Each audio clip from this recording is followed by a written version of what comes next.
foremost, before anything else, seeks the truth. All right, Okay. the absolute truth of a matter. Okay. There have been a lot of people who have come down the pipe that consider themselves hoteps. A lot of those people were also kind of put in position as the face of a hotep to dilute and to also discredit the actual movement of what a hotep is. Okay. So you'll get a lot of these race baiting motherfuckers who are just all blacks can't be wrong, all whites are always wrong. You'll get a lot of that, Okay. but a lot of that was used, like I said, as a tool to just dilute exactly what a hotep is. Okay. Again, it's not racially exclusive. So you can have white hoteps, you can have Okay. Mexican hoteps, you can have hoteps from all walks of life. These are the people who typically, like I said, before anything else, seek truth in their life, in their affairs with other people, in the affairs of the world, Okay. whether it be politically, whether it be spiritually. Okay. They're Fair always enough. constantly seeking that truth. Okay. Very good. That makes sense. All right. So you said that I am wrong. What exactly am I wrong about here? Well, I don't want to mistake your premise here. Okay. So lay it out to me exactly as it pertains to this issue with the stabbing of the kid. What is your premise? Because I don't want to mischaracterize it. I don't want to misrepresent it. Sure. I don't think my premise is. I don't think there's anything complicated about this. I think that Carmelo Anthony's response to what his alleged response to what had allegedly happened was not commiserate with what happened. From what I understand, he was sitting, I guess, in the wrong tent or something like that. Austin Metcalf confronted him, said, "Hey, this is our tent. You got to move." He said, "Make me." Austin Metcalf grabbed his bag, moved it, I guess moved it out, whatever the case may be, and he responded by stabbing him in the heart. And as far as I'm concerned, it's not even as far as I'm concerned. It was wrong for Metcalf to be stabbed by Carmelo Anthony. I think that the response was, like I said, not commiserate with what had actually happened. And I can agree with that. But where I feel that you may go wrong and where a lot of other people are going wrong is racializing this. Because from what it seems to me, this is an isolated incident of violence. To racialize it would be to do it a disservice. Okay, well, a black kid stabbed a white kid to death. So whether or not, I mean, race is involved, whether we like it, want it to be or not. That's just how it is. I mean, Well, we can. because Okay. because the two people happen to be from two different races, that doesn't make this an issue that needs to be racialized. Again, it could just be simply painted as what it is really on its face, which is just an isolated incident of two teenagers getting into a confrontation, one going way too far, and now there's a dead kid and a kid whose life is ruined. To insinuate race into this does the overall narrative of what happened here a disservice, because now you start to get down into the weeds of a whole list of other things that upon closer examination may not be exactly where you want the focus to be, especially as it pertains to race. What people tend to be doing right now is they're throwing around statistical evidence of 13 and 50, all this other shit. Matt Walsh's tweet of black males are uh, excessively violent, or Well, whatever they the are. quote it was he had Well, in well, his they tweet well, that went well. Hold viral. on, they are. The statistics say so. Look, I mean, what is it? 85% of our prison population is made up of African American men. Yet African Americans, that's men and women, only make up 13 to 14% of the population. So the numbers seem to bear that out. But see, here's the thing: is that when you throw that statistic out there, the 13 and 50 statistic that everyone likes to throw out there, okay, to say that then makes the problem of race or of violence rather inherently race based, because we all know that even though blacks comprise 13% of the population, 13% of the population is not responsible for 50% of the violent crime.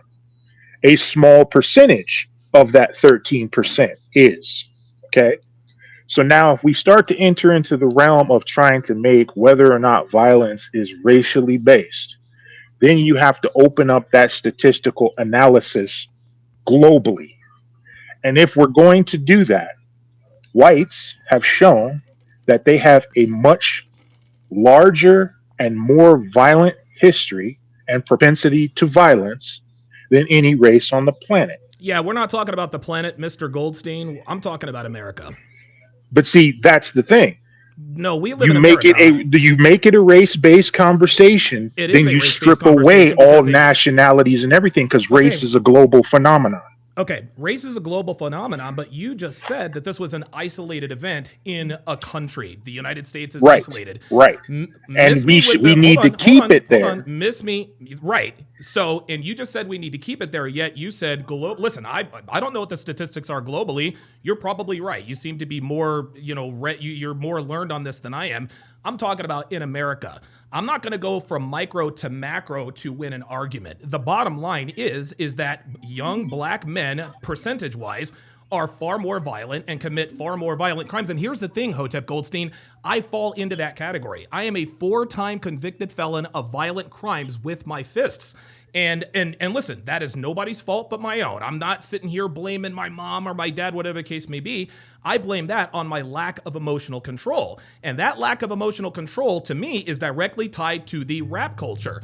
If there's a 17-year-old, if there are two 17-year-old boys, one is black, raised in the black community, one is white, raised in the white community, we all know that the black 17-year-old is going to be more susceptible to committing violent crimes. There may be an anomaly here and there, but that's how it is. The statistics don't lie. So while I agree with the fact that globally, whites, I guess whites have more proclivities to violent behavior. Here in America, it's clearly blacks, and our prison system shows it. See, this is what, but to paint it in that light makes it seem as if, again, the violence is race and race based. Like the proclivity to violence becomes then race based, right? We rule out a ton of other factors that may be a bigger contributor because I don't believe anyone is personally inherently violent based on race. Sure. So if we're going to open up that conversation, we can't just leave it at, well, blacks are this. Why are blacks that? Let's get Well, into those conversations, okay, so right? we agree. No, you're This is agreeing. these are the things that Why are blacks Matt like this? Walsh and other Listen, people like listen. that You're you're leave you're out. you're absolutely right. We're talking about why are blacks like this, but guess what? You defeated your own argument when you said why are blacks like this, and there are a lot of reasons why blacks are like this, but one cannot deny. And here's the thing, Hotep Goldstein. Is it all black people? Absolutely not. Is it most black people? Certainly not. But it's enough of them. Stereotypes exist for a reason, Mr. Goldstein, and this was just another example of that in action. Again, out of the 13%, how many do you think are a part of this violent crime scourge? Probably a very small percentage. Less than 1%. And so then, what is a bigger factor that should be focused on? The race or the things that cause the race? Because the race becomes irrelevant.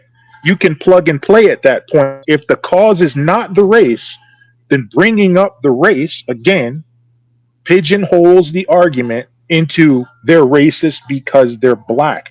That's why they call it a trope. That's Did you why they hear? call it a trope. Okay. Did you hear about the? I'm sure you probably heard about the. And I already forgot the girl's name. They were. It was two girls. I think they're in like a 4x100, and one black girl brained another black girl, gave her concussion, knocked her out. That made national news, and both participants were black. The underlying message was that once again, a black teenager not having emotional control, buying into this hip hop nigga culture. Not only did she do this in front of everybody, she didn't even take accountability. She said, "Oh, that wasn't me," even though the tape shows it. So again, we have two examples now, three examples here within the last, I don't know, week and a half or so. I actually just got done talking about this guy who pulled a gun on somebody in Chipotle because they didn't give him the Wi-Fi password. White people aren't doing this, Mr. Goldstein. They're just not. They're not at all. Are you asking me or telling me? I'm asking you. Actually, let me rephrase that. Black people do it more than white people in terms of percentage. Like, I'll give you an example. I'll give you a quick example and then I'll let you go. A lot of people like to say, well, white girls do it too, right? We talk about baby mamas and the ghetto in the hood. Here's the thing, Mr. Goldstein. There are more white women on welfare than black women, okay? More white women commit paternity fraud than black women. Absolutely. But the percentage of the black women that commit paternity fraud, the percentage of black women that are on welfare dwarfs the percentage of white women. So statistically, percentage-wise, black women are far more likely to be on welfare than white women, even though there are in number more white people. Okay. I mean, I'm not arguing that percentage wise, yeah. But that still does a disservice to the argument because you're not then focused on why are so many white women, as far as black women go, on welfare? Is it racially based? That tends to be where the argument ends. People Okay. will say blacks are far more likely to be violent in America Well, aren't than they? whites, and then they'll end the conversation there. Okay. So then, what paints that picture, right? Because you said it yourself. The word I think you used was this nigger culture. Can No, we I didn't say. honestly I didn't. say? Hold on. I Can did we? not say. Hold on. I did not say nigger culture. I said nigga culture. There's a big difference. Whatever, however No, you no, no, want no, to no, no, no, no, look, no, no. You're nigger. not gonna. No, no, Okay, no. You're okay, not gonna do okay. that. I A said E nigga. R. There's a It big doesn't difference. matter. It No, doesn't it matter. matters to me, Mr. My Goldstein. point is this: can we quantify those people as black people? Where does the delineation begin? I think you're, and I don't know where the delineation ends or begins. The statistics Because it's back a it. cultural phenomenon, it's not a racial one. So then why lead with the race? Black Well, people are this. because Why not just I will this lead with this. culture This is is why this? you're right. You're absolutely right. Why lead with the race? Because it's the black race that has been the most susceptible to this nigga culture. Listen, white people have been influenced by nigga culture, but they're white, they're white people and they go off and do bad things too. The nigga culture, rap and Kendrick Lamar versus Drake, this is proven to be a scourge in the black community because by percentage, more black people buy into this nigga culture than do white people. That's why it starts with race, because the very culture that we are talking about is perpetuated and exalted by black people, which is why we start with race. Well, was it a racial phenomenon when mafia culture was taken over, or was it exclusively just the mafia? I don't know what the mafia culture has to do with this kid stabbing another kid in the heart. It's one of those things that repeats itself throughout history amongst different groups. This is not exclusive to blacks. It's called a culture of insensitivity towards human life. It's called a culture of violence. It's called, and this phenomenon, this culture of all these things manifests itself differently in a variety of different ways throughout a variety of different cultures, throughout a variety of different time eras. Right now, we are in this one. Okay, so we can say that violent culture may be something that blacks have a propensity to. But what we cannot say, and what we have, I don't know, maybe not formally, but what we have agreed on in this conversation is that these are not blacks. These are blacks who subscribe to a specific culture. So And that culture, we cannot and I will highlight say we the cannot, we propensity to absolutely violence by will, using, because we cannot hide. the culture is perpetuated by black people. That's what the culture is perpetuated by. That's why we lead it with race. And we all identify with I guess in our subconscious, we all identify, I suppose, with people who look like us for the most part. And so you have these young black men, these young black men look up to King Von, young black girls, Megan Thee Stallion and Cardi B. all of that plays out. But the bottom line here, Mr. Goldstein, is that most people in prison who are in prison for violent crimes are black. That statistic right there should let you know that this is not only is it a black problem, it is absolutely a culture problem. It's almost like a sandwich. It is a black problem because blacks perpetuate the culture and blacks then endorse that culture. It's exalted. Have you watched the BET Awards lately? And blacks are the ones responsible for that? Yes. Really? If you disagree, just tell me you disagree. I don't agree. Okay, well then tell me why you disagree. Those people are all on a payroll. Keep going. I'm listening. I mean, they're not the ones who own the parent company of BET. They're not the ones who own the distribution companies. They're not the ones who own record labels. They're not the ones who own a variety of different things that you say perpetuate this culture. So They you're are telling me participants in that. They okay, so are you're very telling much me that participants in that. okay, so you're telling But the me perpetuators of the culture, so you're telling me come on. that it's white. No, there is no come on. You're telling me that it's white people's fault that black people act like niggas. I'm sorry, I just don't buy that, Mr. No, I'm Goldstein. I not. think I'm that's not. bullshit. It's the person's fault who subscribes to that culture, but no more than it is white people's fault, which it's not. It is not black people's fault either, just because a black face is attaching itself to this nigga culture. Let me And ask you a that's what I'm trying to question. get you to understand. Well, too bad. Would you rather live in a white neighborhood or a black neighborhood? I would There we rather go. live in a black neighborhood. But Okay. see, you're asking a person who, like yourself, has done a lot of time, over 21 years for one crime. You know what I mean? So I am more comfortable around my own, mainly because, I mean, well, I'm not even going to get into that, but I'm more comfortable around my own than I am with anyone else. Okay. All right. And as far I'm as like all the violent culture and all, I know how to deal with that. So it's not a problem to me. yeah, see, I'm not and okay, that's fine that you know how to deal with all that violence. Mr. Goldstein, I would rather live my life not having to worry about crime happening around me. I live in a gated community inside of a gated community. And the reason why is because I don't want to be around niggas. That's why. So if you want to be around niggas, cool with me. That's fine with me.